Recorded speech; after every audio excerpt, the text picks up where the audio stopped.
Fala galera, tudo bem? Hoje é dia de falar de governo constitucional, continuar nosso bate-papo aí sobre o período da Era Vargas, tentando entender um pouquinho dessa nova era da história do Brasil aí durante a década de 30, de 40 e essas grandes transformações. Você que está acompanhando esse vídeo ou que chegou agora, corre aqui na descrição que ali embaixo tem o link dos outros vídeos relacionados a esse tema, né? Já aproveita, deixa a sua curtida, segue o canal e vamos tentar entender um pouco melhor hoje o governo constitucional. Então o Vargas chega ao poder em 1930, depois de um golpe de Estado, governa os primeiros 4 anos da história do Brasil em um governo provisório. Durante esse governo provisório temos aí a Revolução Constitucionalista, a elaboração de uma nova Carta Constitucional que dá para ele aí então, né, plenos poderes ou elege de forma indireta como presidente da República.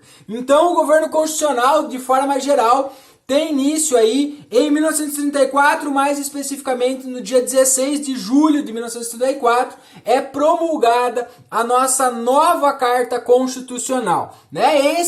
Esta Carta Constitucional traz aí alguns conflitos políticos no Brasil dentro desse contexto da década de 30 que é bastante conturbado, tanto em questões políticas, econômicas, quanto em questões ideológicas. E esta Carta Constitucional, o próprio Vargas vai se referir como um texto monstruoso, porque a Constituição de 34, a Assembleia Constituinte, aproveita o momento ali, a oportunidade de elaborar uma Carta Constitucional e cria algumas regras para limitar e colocar alguns freios no Vargas que vão desenhar um pouco deste momento nesse sentido. Então essa nova fase do Brasil aí marca um pouquinho este conflito político que é a grande marca desse período constitucional. Esta nova Carta Constitucional também traz um grande esforço de democratização, de modernização para o país. É um grande momento aí da história do Brasil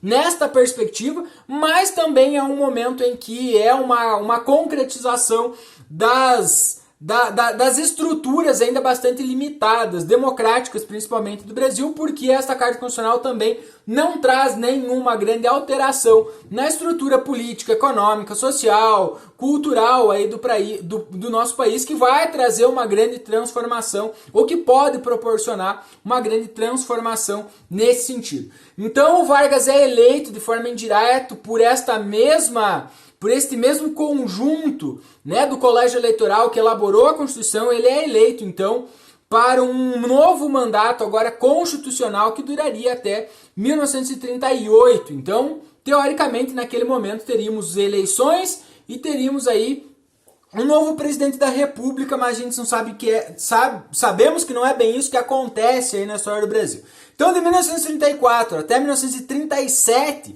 nós temos um período aí bastante conturbado em questões de pressões econômicas, sociais, as grandes transformações, a crise de 29 ainda batendo na porta do Brasil, as questões econômicas. Nós aí fazíamos políticas tentando superar a crise do café, tentando substituir, modernizar e diversificar a economia brasileira, e também os debates e os embates ideológicos neste momento são muito fortes. Vamos lembrar que esse início da década de 30 e meados da década de 30 estão com toda a força no poder, né? O Hitler lá com o nazismo, o Mussolini com o fascismo. Então essas disputas ideológicas nazifascistas estão respingando aqui no Brasil, e é justamente dentro desse contexto que surgem 2 elementos políticos aí que vão marcar essa conturbação ideológica nesse momento. Em 1932, o Plínio Salgado funda aí a Ação Integralista Brasileira, um movimento completamente apoiado, né, nas ideias, nos ideais nazifascista, tanto do Hitler quanto do Mussolini.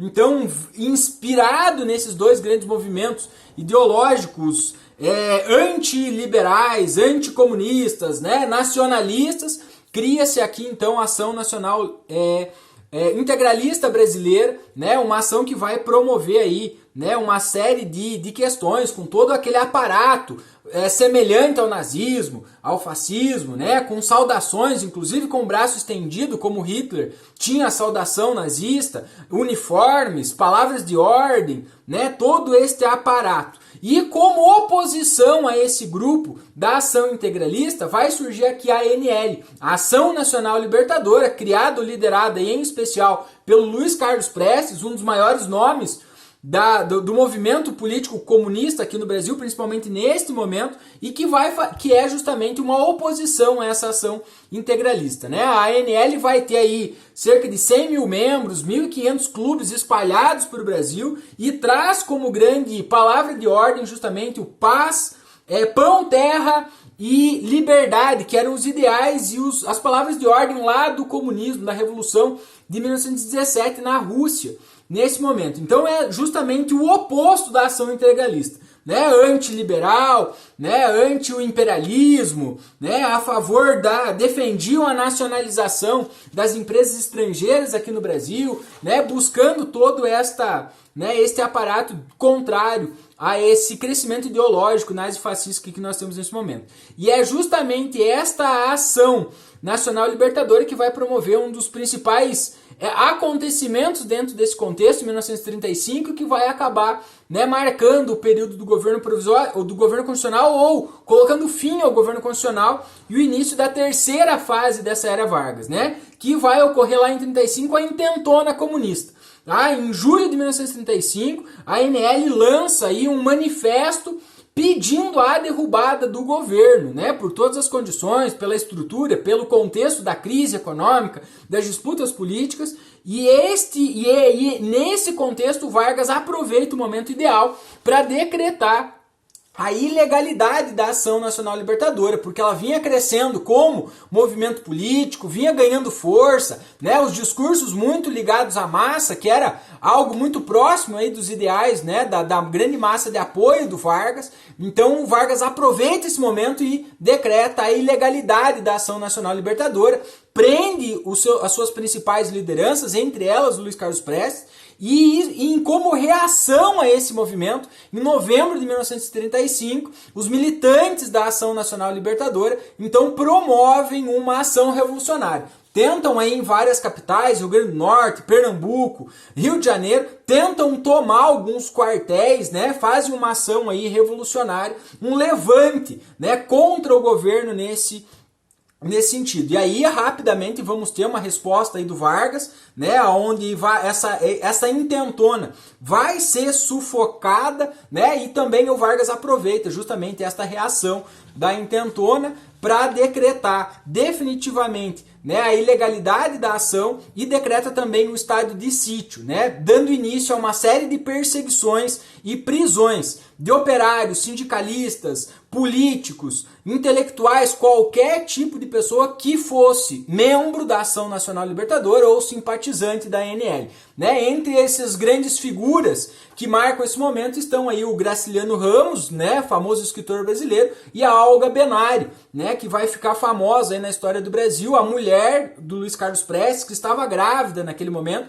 O Vargas era uma judia alemã, o Vargas entrega a Olga aí para os nazistas, né, para os alemães, e aí tem toda a história, por trás da história da Olga, aí, que é bastante pesada. Diga-se de passagem, e também indico o filme Olga, né, que vale a pena, que conta um pouquinho da história dela. Então o Vargas aproveita esse contexto justamente, né, para agir politicamente dentro dos seus interesses políticos, né, econômicos e principalmente aí não querendo liberar justamente o poder político nesse sentido, já que em 1938 nós teríamos o fim do mandato do Vargas e numa nova eleição teria que ser realizada. E nós já começávamos a viver aí o contexto do pleito eleitoral.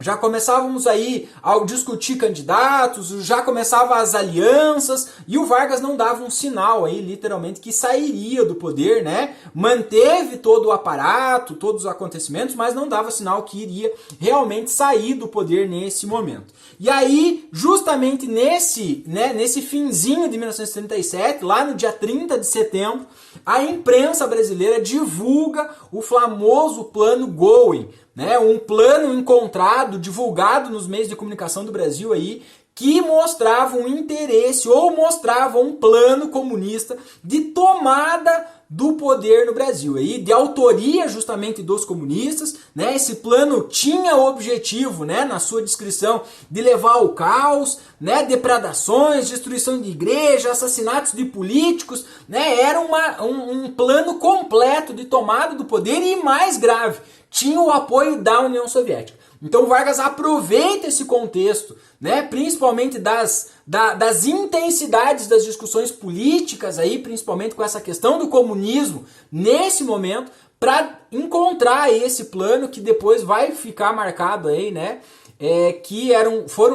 foi a própria ação integralista que plantou esse plano justamente para justificar, porque aí com este plano, em 1937, no dia 10 de novembro de 1937, o Vargas decreta o estado de sítio a partir daí, e aí, né, para salvar o Brasil desta ameaça comunista, o Vargas então cancela as eleições, cancela a Constituição e decreta então aí o Estado Novo, né, um período ditatorial que o Brasil vai viver aí a partir do finalzinho de 1937 até 1945, mas este é um papo para o próximo vídeo. Ó, gostou do vídeo? Deixa o seu comentário, deixa a sua curtida, segue o canal e vamos aprender um pouco mais de história.